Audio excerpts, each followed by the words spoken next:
Okay, so today's question is longest harmonious subsequence.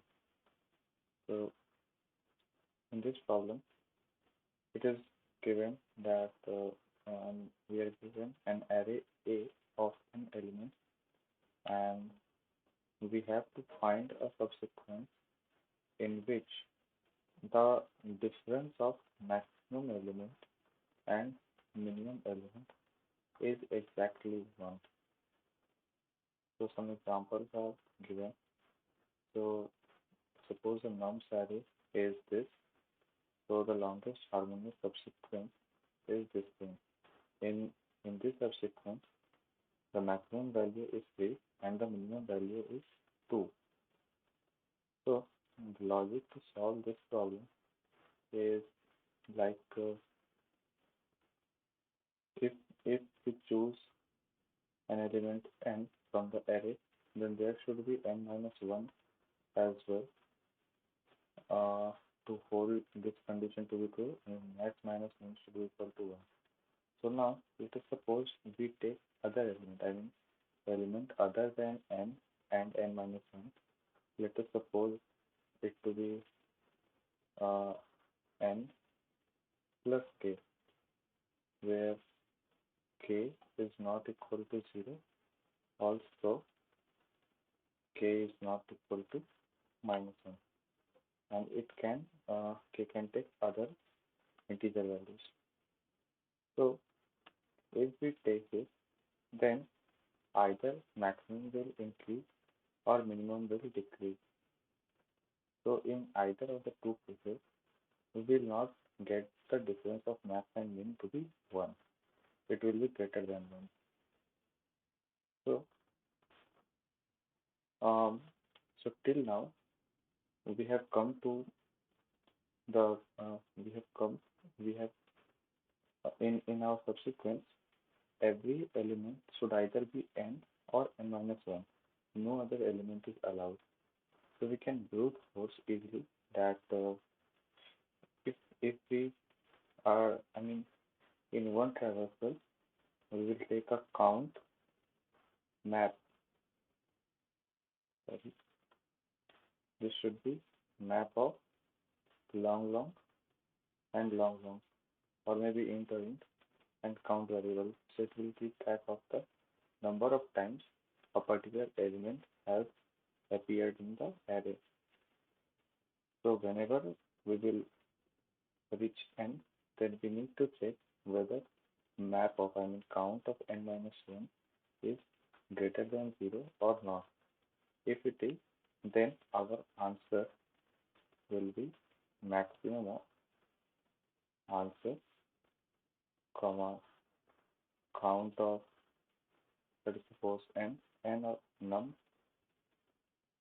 plus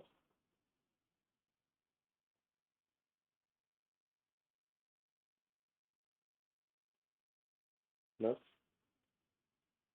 count of num minus 1. So this should be correct, and whenever we will see a num value at index I suppose, so we will check first of all that if count of num minus 1 is greater than 0 or not. If it is, then we have to do this thing. So basically, mm, max answer should be maximum of answer, comma, count of num plus count of num minus 1. This can be done in one space as well. If we solve the array, then we can traverse from right to left, and there will be two variables. So this one variable will be curve count and next count. Other variable will be next count. So whenever we will start with a new index, so we will assign curve count to be 0 and then increment until we encounter another variable. So whenever we will encounter another variable or value, then we need to check if the current value is equal to the, I mean, the uh, the previous index value plus 1. I mean, whether this is true or not. Num size is equal to nums I minus 1 plus 1.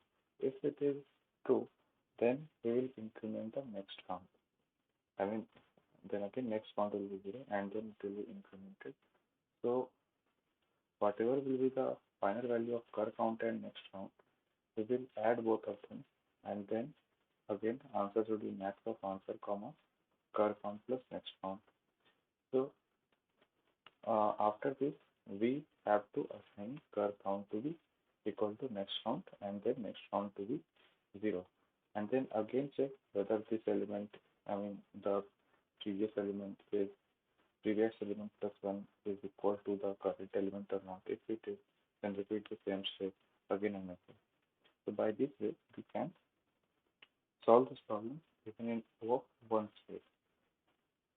Time complexity will remain same because in sorting we take n O of n log n time, and here also we are using map. So map also uh, takes log n time for finding the value of any element stored, and there are any elements, so it will again be O of n log n.